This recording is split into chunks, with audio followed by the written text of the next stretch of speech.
What if I told you it's incredibly easy to get ahead of 99% of people? That it only takes 5 minutes a day. Stick to the end of this video and I'll give you a step-by-step bulletproof plan to do exactly that. Who am I and why should you care? I am a Harvard-trained ER physician with 3 Ivy League degrees whose mission is to give anyone who wants it the secret keys to success. It all starts with the first thing, the realization. Realize most people are doing nothing. They wake up, go to work, do the bare minimum to keep the lights on, find 100 excuses to not do the thing they know they need to do, and they waste their entire lives not doing it. Most are too lazy, distracted, scattered, or even worse, chasing the wrong thing entirely. There's a gym in my neighborhood that we all share. It's literally free, and yet I often find myself the only one there. I'm talking about hundreds of people who live in the same complex. When I walk past their apartments on the way there and creepily stare into their windows, I see row after row of people glued to their TVs, their computers, and their phones. The faint glow of those screens, but a hypnotist's wet dream. Back when McDonald's first came on the scene, its unbelievable prices, taste, and convenience was unheard of. Forced to compete, the entire food industry morphed to fit the McDonald's model. And here we are now, decades later, fatter than ever. Forget the gut, your brain is next. We are in the age of instantaneous gratification, with mind-numbing pleasure just a hand swipe away. TikTok has been downloaded more than 4.1 billion times, with monthly US users equaling almost half of the entire population. Think about that. In the US, almost 1 out of every 2 people use TikTok. You think other companies aren't noticing? This is only the beginning. It's only going to become more sophisticated, more widespread, more addicting. We have technology already moving to invade your every sense, technology invading to your very brain, and soon the very fabric of your reality. Digital fentanyl. That's what it is. It's leaking into and contaminating everything we do, consume, or participate in. And I seriously couldn't be happier. Yay! Why? Because it's a gift. Imagine you live in a drug den. It's dinner time and there's a random loaf of bread hidden somewhere. If most people are high off their minds or incapacitated by withdrawal, how big of an advantage are you going to have as the only sober one there? Think about that. As long as you don't become part of the horde, it has never been easier than it is now to get ahead. And it literally only takes 5 minutes a day. This is level 1 of your transformation, harnessing the power of small wins. The concept of a small win is simple.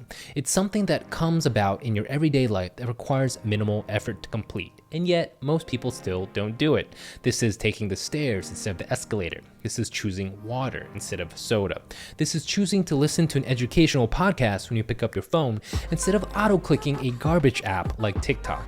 It's not that hard nor truly uncomfortable to do, just kind of inconvenient. This is what I call the collective comfort zone. It's not a secret why my neighborhood gym is empty. In the collective comfort zone, it feels nice to stuff your brain with numbing, feel-good garbage. You are different though. You're about to set up camp outside of this bubble and build a consistent daily roster of small wins. When these habits become automatic, you are ready for level 2, harnessing the power of discomfort. Rule of level 2 is simple. Do one uncomfortable thing a day. Just one. Outside the collective comfort zone is another bubble, the personal comfort zone. Think of the levels in terms of emotions conjured. Level 1 causes annoyance, but is inherently doable. Level 2 causes anxiety because it's downright scary. Back when I was single, level 2 was pushing myself to say hi to that cute girl sitting next to me on the plane. Back when I lived in Hong Kong, it was asking the dude eating noodles what he ordered because 1, it looked amazing, and 2, I couldn't read the menu, only for him to tell me to eat shit because I was bothering him. At work, that's saying no and standing up to your boss and telling him to eat shit. And when that doesn't work, eating humble pie and taking the L when he fires you for insubordination. Level 2 is then uncomfortably admitting to yourself that you were an idiot for listening to some random guy on YouTube for advice and are now, unfortunately, homeless. Maybe someone just cut you off in the road. Instead of giving them the middle finger, you keep your mouth shut and be the bigger person. Whatever it is, do it once and fulfill your level 2 quota for the day so that when the next guy cuts you off, you're then free to give him the middle finger. You only have to give out 1 free pass a day, remember? Whatever your level 2 task is, I guarantee no one else around you is systematically trying to level up in this way. one uncomfortable thing at a time. That's great though, because if you stick with the program, this 5-minute habit will soon become second nature. And when it does, you'll be far ahead of the pack. What bigger FU could there be than that? Point is, chase discomfort in small doses and slowly widen the gap between you and those around you. If you really want to widen the gap, one tool you should be using is Cramify, this video's kind sponsor. Let's say you have an insanely difficult course this semester. The notes are dense, the concepts are unclear, and oh yeah, your teacher sucks. Imagine, at your fingertips is your own personalized tutor who not only understands the material like the world expert he is, but he's able to summarize your dense lecture notes into personally tailored high-yield study guides and practice questions at the touch of a button. Well, guess what? Cramify is exactly that. All you have to do is upload your class materials and poof, it creates everything you'd ever need, from 1, study guides and summaries outlining the entire material, so you never have to read them again. 2, key takeaways and recaps.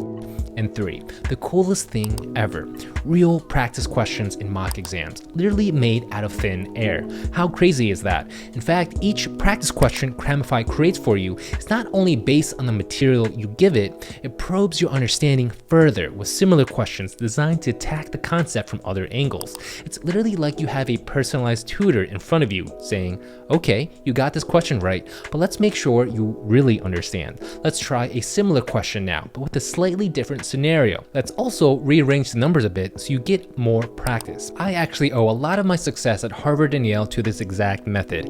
If I had a one-on-one tutor like this at my disposal, studying would have been a lot easier. Point is, don't limit your knowledge to how good your teachers are.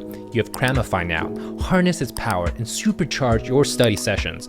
Making an account is easy. Just go to cramify.ai and get started today. Now, back to the video. Level 3. Harnessing the power of pain.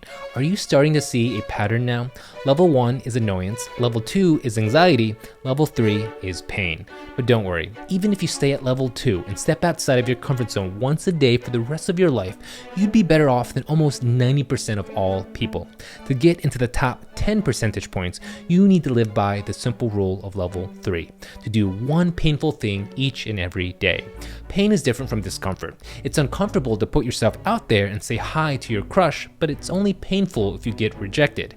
If you don't get rejected, you didn't actually reach level 3. Level 3 is intentionally seeking out that pain and making it a daily habit that you actually embrace as a catalyst for real growth. I know what you're thinking. Why the heck would I do that? Pain is freaking painful. Nobody likes pain. Pain is like herpes. It just sucks. Yeah, while that's true, there's also a deeper truth behind pain.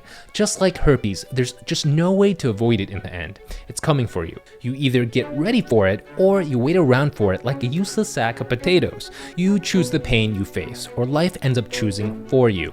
I choose the controlled pain of the gym. Instead of an unknowable pain of being a shriveled, disease-ridden old fat guy, I choose the intentional pain of hard-earned knowledge and experience, rather than the pain that comes from ignorance and regret. Choose the pain you face while you still can. That's why I plank 15 continuous minutes a day. The physical pain and mental fortitude it brings me is my level 3 habit. This is also why I chose to be an ER doctor. On one hand, I hate it because it's stressful, dirty, chaotic. I see death, disease, and suffering every single day I'm there. But on the other hand, I love it for those exact reasons too. It reminds me what really matters in life. It toughens me up. If I can go from picking out maggots from a dude's infected leg to digging out feces from a constipated grandma's butthole to then saving a pregnant lady blinded by a bullet to her head all in the same shift, then yeah, I don't really care if you cut me off in traffic. Somehow, I've gained just a little bit more perspective in life. Luckily, you don't have to be in extreme situations to feel this way. Pain is entirely subjective. If a single push-up causes you pain, then you're in business. And even better, you don't need push-ups. You don't have to do anything extra at all. Just by being a human being and living your day to day, pain will find you. And when it does, you'll be at a very important crossroad. You can either 1, whine and moan about it like you always do, entertaining thoughts like, why me, it's not fair, poor little me, and be the helpless victim who learns nothing. nothing, or you can take the high road, the road that 99% of people will never take. That road is the road where you say, yeah, this is but another rep in the gym of life. Another chance to get stronger, to gain perspective, to toughen up and be even more prepared for the next one that comes. Like everything, this too shall pass. But before it does, you embrace it. Thank it with the gratitude it deserves, because without it, you'll never grow into the person you want to become. When you treat it as such and see it as this amazing thing it is, it actually does become amazing. Pain isn't the bad guy. The bad guy is actually you when you victimize yourself. Just like pain in the gym is not a bad thing. It's a signal of growth if you treat it as such. If you do the opposite, that is, complain about it, like this is annoying, this sucks, then guess what? You'll avoid it. You'll stop hitting the gym and get that heart attack down the road. In the end, pain is just pain. You are the one that imbues it either with purpose or lets it fester in the bucket of meaningless suffering. I don't know about you, but meaningless suffering sounds like the worst possible timeline. At any rate, getting ahead in life doesn't have to be a hard ask. With this simple 3-step system, there's a very clear ladder of progression you can follow every day. If you want a reminder of this system, I've created a beautiful canvas and print you can buy from our newly opened official Spoon-Fed Study store. Just go to spoonfedstudy.com. It's a great way to support the channel, and as an added bonus, first 10 people to email me a picture of their new canvas or print will get a special gift. If you want more ideas, sign up for my Substack to get ideas just like this one delivered to your inbox, and become a paid member for exclusive articles, commentary, and behind-the-scenes thoughts. If you want your very own custom-made character doodle to be part of all future video scenes I draw, then become a Patreon member. You can be yourself, a dog, or even a rock. Possibilities are endless. And finally, as always, subscribe, go tell your friends, your grandma, and your pet hamster. Smell you later.